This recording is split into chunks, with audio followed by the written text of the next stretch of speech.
everyone, it's me, Chris Kelly. I am an independent Stand Up demonstrator coming to you from Rochester Hills, Michigan. And I'm in my in-home studio, which I lovingly refer to as the Rubber Room. I'm going to share this quick, easy card that we did at our team meeting this month. The idea originated from Brandy Cox. And I wanted to share it with our team because I thought it was just adorable. I actually made this version, which I think is so cute, but then I wanted to use one of my favorite new stamp sets, which is called the Scalloped Wishes, maybe. And it's this die here with these, and then the delicate whispers. I think it would give it a much more traditional look to it, and kind of softened it up a little bit and made it a lot less cutesy. So we did these two versions. I'll share this one with you. They were both made basically the same way from our acetate sheets. And this is the outside of our card and the inside of our card. And this is an acetate sheet. It is cut 8.5 by 5.5, and I have scored the 8.5-inch side at 4 1/4. We do sell these. They come in a 12 by 12 size, and there are 2 sheets in a pack, and they are very, very thick. So I did score it 4 1/4, and I'm just kind of punching it down in there, and I'm going to give it a good burnish excuse me, with my bone folder. So I'm going to kind of go back and forth with it, and then I'm actually going to flip it over and go back and forth again with it. You can clean this with a microfiber cloth, and you can also clean it with rubbing alcohol. So I did put out a bottle of just a little spray bottle of rubbing alcohol and some little makeup applicators. So you can clean it with either of those things.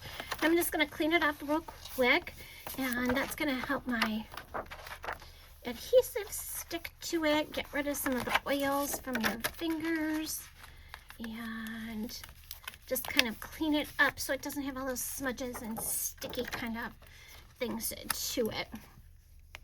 I'm just going to burnish it one more time, and then I'm going to start with my designer series paper on top, and I want to leave my designer series paper viewable on the inside so that when you open the card you can see it on the inside, because I think that's going to be kind of really cute to kind of tie it together on the front of it.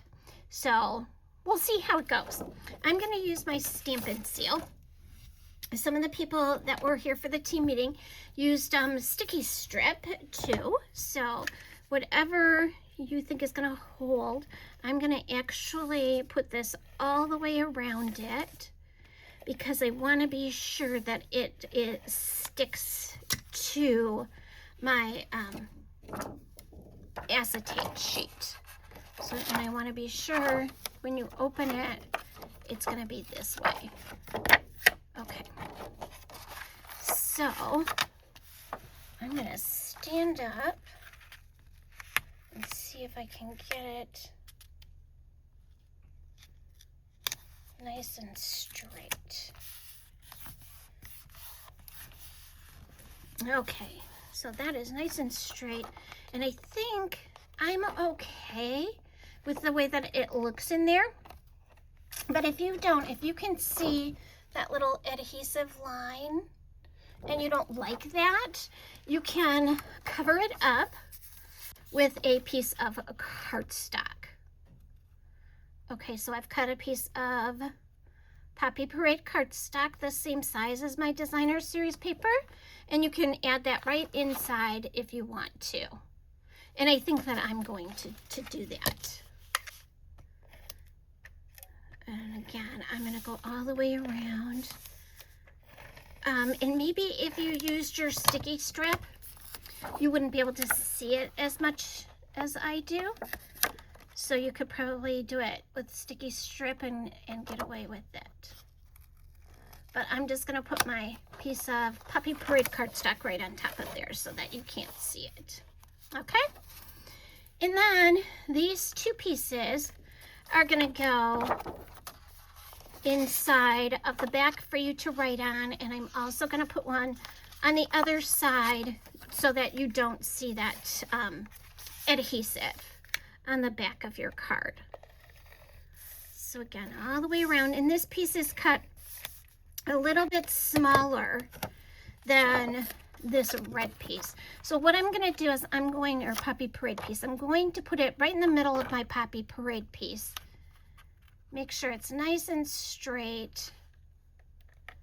And then I am going to close my card. And that's going to ensure me that this piece is not going to be able to be seen on the front of my card. Okay? And then I'm just going to give it one more really good crease. And I'm going to put this piece right over top of that one so that you don't see the back of it. And it also helps that I've centered it right in the middle of my red piece so that it still has that kind of nice trim that you can see around it on the outside. Let's make sure I get it where I want it. So I'm just going to line it up and then put that down. So my back, that's what the back of my card looks like. I am going to come in and just clean it up. And then I'm going to work on the front of my card.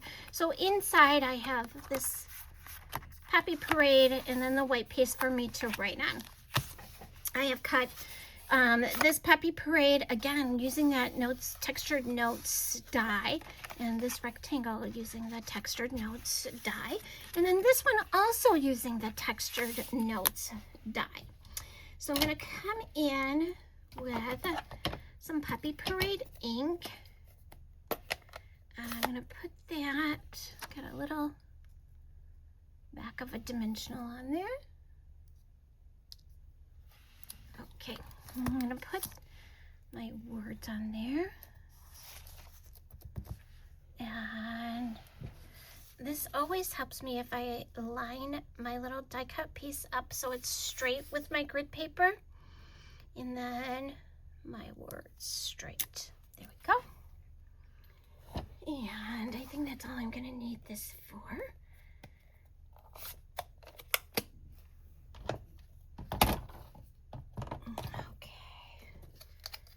Keep myself a little bit organized here.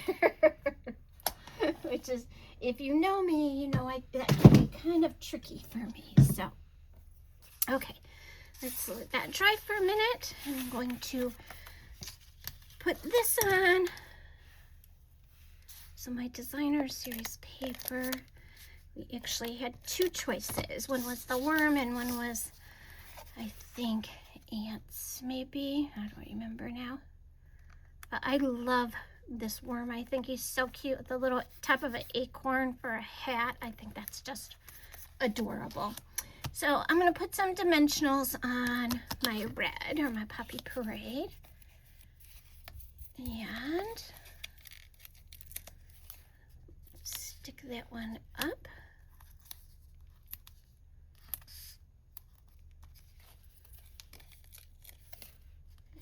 Go. I think I'll put one more on there just for good luck, right? All right, get these backs off here, and you can use take your pick tool to get those off if you need a little bit of help. I am gonna put it right in the center here.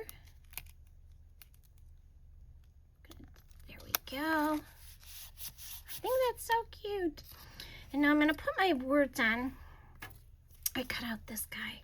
I think he's so cute, don't you guys? I'm going to put him on the inside.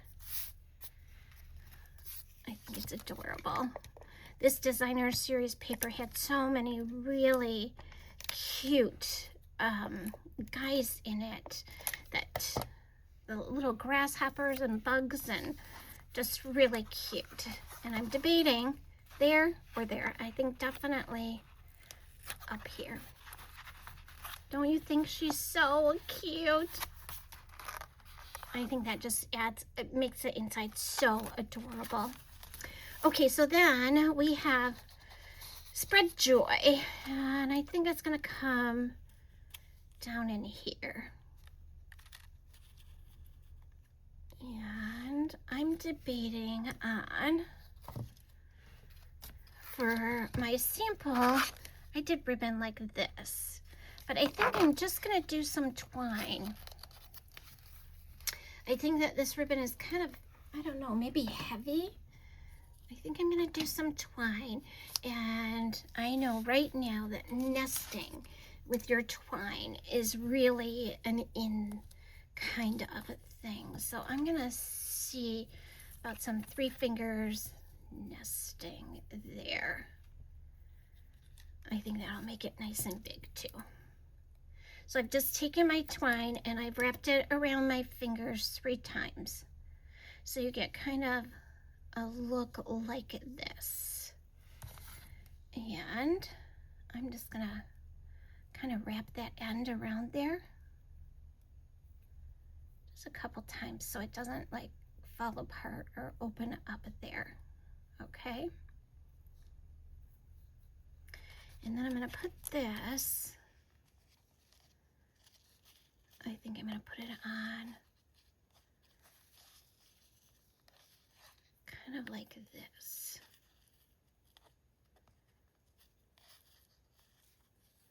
So I'm gonna take a glue dot and put it right here.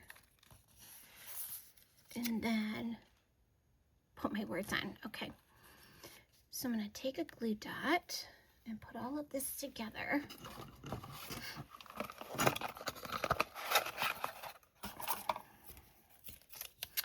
There's a gal on our team that is, she was an artisan, and she does a monthly tutorial.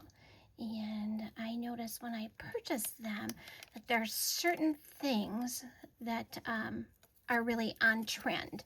And this nesting was one of those things that was very on trend. And in fact, I think maybe 10 of the tutorials had some nesting in them. So I had to give it a try. You guys let me know. Leave a comment. Let me know what you think about it. I'm going to put it right in there. And maybe here. I'm going to put my words on there and see. Yep. Okay, so I'm going to take a little glue dot, and you could use adhesive. You can just put your stamp and seal right on there if you want to, but I'm just going to take another glue dot and kind of put it right there, and then put my little nest into it. Okay, so I've got glue dots there and there, and my nest, and then my Spread Joy. I'm going to put my Spread Joy on dimensionals,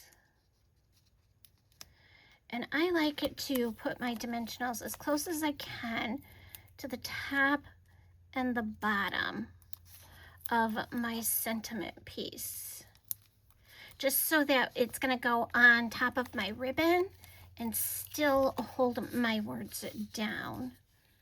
So I'm kind of going in between those spots. I'll pick up my dimension or my sentiment in a minute so you can see what I mean. So I'm going as close as I can to the top and to the bottom with my dimensionals. And I am even going to cut one and put it there.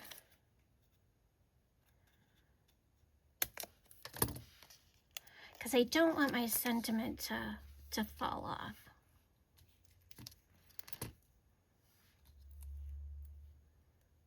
So we want to be sure that it's on there.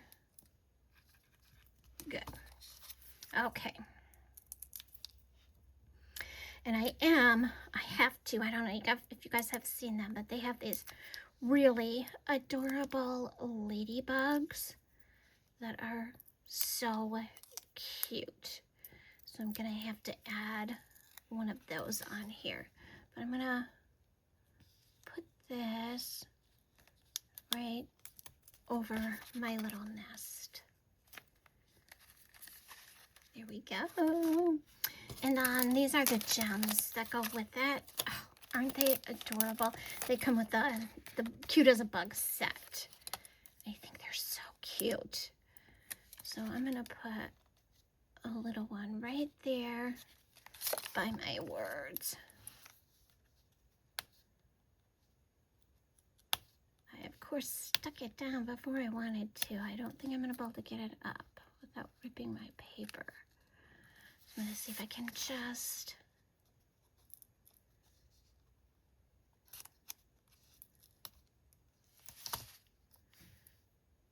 put it on at a little bit of an angle there. I might be making things worse. But I want the bug to look like he's not just stuck on there.